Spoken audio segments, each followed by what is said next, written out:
Good morning mga kalapatids. Ako nga pala si Epoy Mendoza aka KG Loop. Yun, siyempre bago ulit natin simulan tong video to, sir. Maraming salamat po Sir. sa pag-unlock na makapag-loop video sa'yo. Sir, pwedeng malaman yung anong naging latest achievements mo nitong mga katatapos lang na karera? Yung nitong katatapos na SDR lang sinwerte tayo, nag-solo superset tayo ng YB category. Then nung last 2023, nag-first overall tayo ng SLFU din. Tapos nag-solo clocker tayo ng Calbayog, Solo Daybird. Ayun, solid mga kalapatids. Pero ikaw pala, sir, gaano katagal ka na nag-iibon? Bali, nag-start ako 2022. Bago lang si sir. Bago lang. Hindi naman tayo ganun katagal pa dati. Nag-iibon na nung mga bata pa lang. Pero ngayon lang ako sumali ng Racing Pigeon. Kamusta yung unang sabak, sir, sa karera? Nung unang sali ko ng Racing Pigeon, hindi pa tayo ganun kalawak yung kalaman sa Racing Pigeon. Hindi naman gulong, nakapagpa-finisher tayo ng Tacloban. Kaso walang achievement yung ibon, kundi finisher lang. Pero kahit na, magandang panimula yun mga kalapatids, ano? Oo. Nandito pa yung ibon na yun? Nandito pa. Anong bloodline nun, sir? Bali, ang tinawag lang siyang Saudi Bird. Bakit, sir? Kasi yung pinsan namin, nag-iibon siya sa Saudi. Nung umuwi siya ng Pinas, may dala siyang itlog. Bali, 6 na itlog, dito niya lang pinapisa. Tapos binigay sa isa? Sa pinsan ko din binigay, hiniram ko naman sa pinsan ko. Tapos, binirid ko, yun yung naging anak. So tapos nag-finisher mga kalapatids ng Tacloban. Hirap yung karera nun kasi ang first lap namin nun, Burias, then Masbate, Bato ng Bicol, tas diretso Tacloban. So malalayo agwat ano sir ano? Malalayo. Kaya talagang... Kulang lang sa kondisyon kaya hindi naging maganda yung uwi niya. Kasi wala ka pang mentor nun, sir? Wala.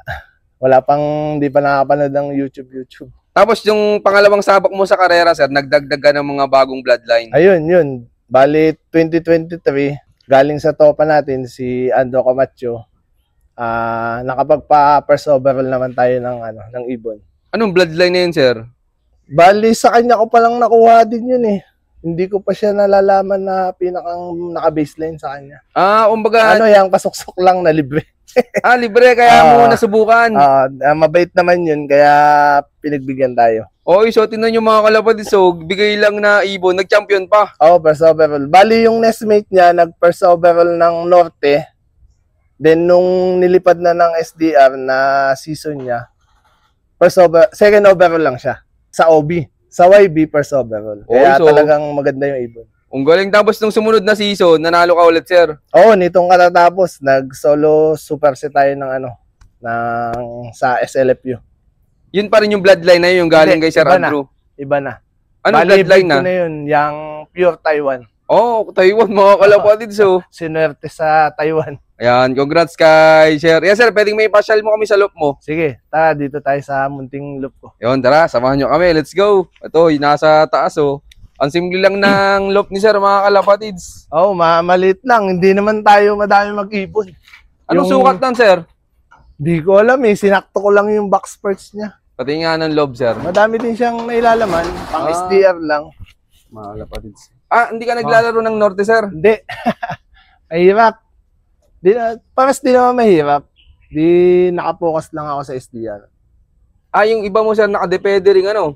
Nag-pedering ako. Para makapagtas na ako ng November. Ilang bakbak yung mo, sir, inaalis? Halos lahat nung hindi pa nalaglag eh. Tinatanggal ko na talaga. Para pagdating ng November, makakapag-self-toss na ako. December, start na ng training. Isa yun sa mga turo sa'yo ng mentor mo? Hindi, napapanood ko lang din. Na kailangan mag-feathering para pagdating ng derby, hindi siya kulang ang bagus. Okay. Tapos sir, pwedeng makita yung mga winner mong ibon? Sige, nandito yung magulang. Magulang na lang, sir? Magulang. Bakit po? Kasi that time, nung nag-solo superset siya ng Calbayog, may last lap pa kami na may makukuha pa sa OB category. Kinarga ko pa siya ng Tacloban. Hindi nga lang nakauwi. Kamusta nung karera nyo nung Tacloban, sir? Halos wala ding nakapagpaklak sa amin nun. Zero clacking kami. Oh, di super smash, sir. Oo, kaya lang nakakapesto tayo kasi tayo yung nagiging contender bago mag-last lap. Pero ang galing nung ibon na yun, mga Oo. kalapatids, ano, sir? Sinuwerte tayo dun sa line na Taiwan. Nakabiso.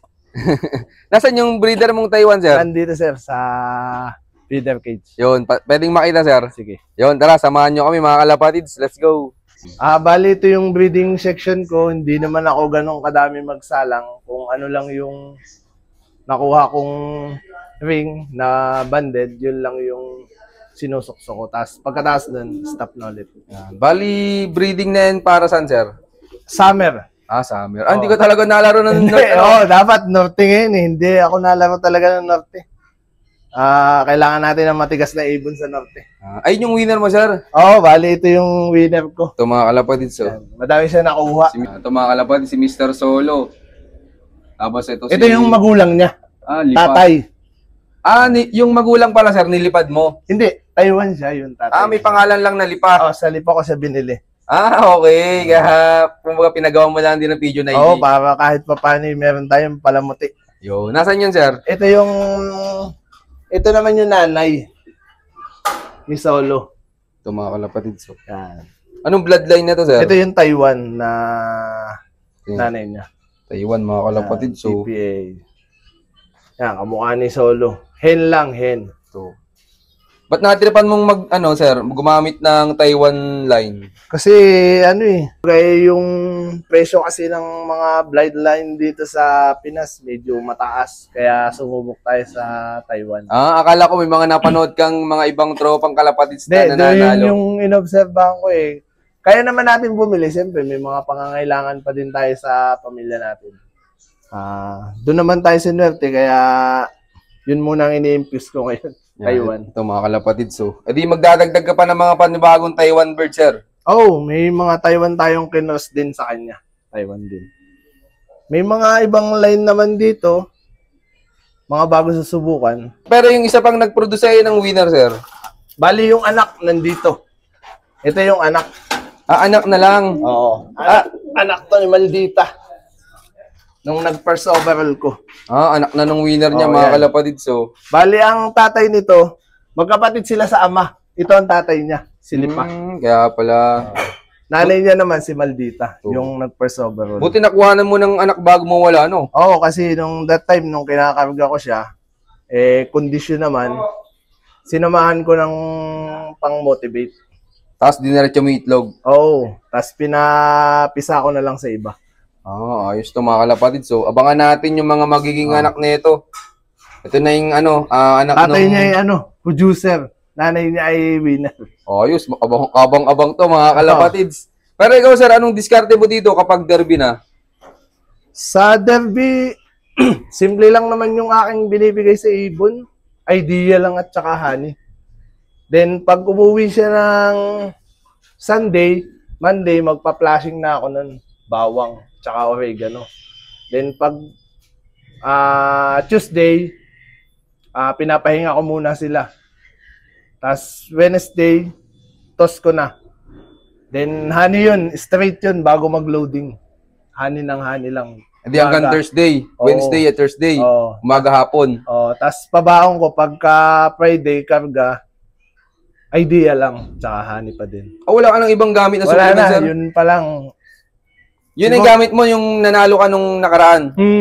Kasi ang ibon naman, pag kita mo naman, pag kondisyon yan, hindi yan magkakakain. Konting tuka lang yan, dadapo na agad yan sa kanyang dapuan. Makikita mo na agad na nasa kondisyon na yun. Yun yung mga kalapatid. So, iwalang ibang gamit na supplement si sir, pero nakakapanalo. Tapos tinuloy-tuloy mo na yun, sir. Hindi mo na papaguhin. Ganun lang ako. Hindi ka na magdadagdag bawas. Hindi na. Ano yung honey mo, sir? Pa-drop sa bibig o sa tubig? Isang syringe siya. Yung 10 mm o 1.0 ba yun? 10 mm ata yun. Ayun nga. Hindi, nagagano din ako. Yung yung bago i-load na, sir. Ano yun, sir? After meal o before meal? Pagkatapos kumain. Tapos umaga tapon ka, sir? Umaga tapon. Hanggang mag-loading na yun. Ganun. Makikita mo na agad yung katawan na nasa kondisyon na. Yun, maraming salamat, sir. Tapos, sir, tingin mo, ano yung pinakang importante sa pagkakalapati para manalo? Sa tingin ko, unang-una, kailangan mo lang magtiwala sa sarili at lagi kang magpapasalamat sa Diyos. Kasi walang kahit na sinong makakapagsabi ng panalo kundi si God lang. Napakahiwaga ng pigeon racing Hindi mo masasabing mananalo ka ngayon o bukas.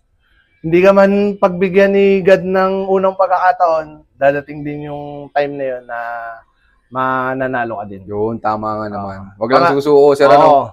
Tsaka pangalawa, bloodline. Kailangan ang ibon mo, hindi pwedeng, pwede na to. At pangatlo, observation. Kailangan, alamin mo yung ibon mo kung ano yung kailangan para matulungan mo siya.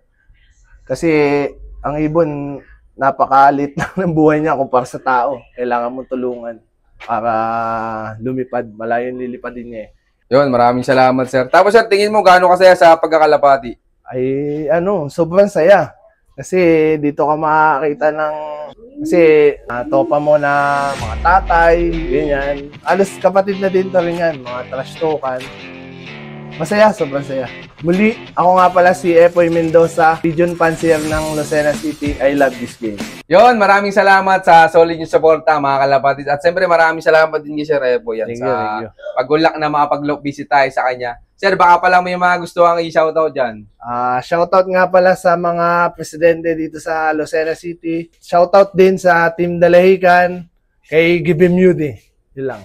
Yon, shoutout sa inyo lahat, mga kalapatid. At salamat sa solid yung suporta. At abangan nyo pa yung mga susunod kong follow-up visit sa'yo na. Keep watching and God bless you all. Thank you.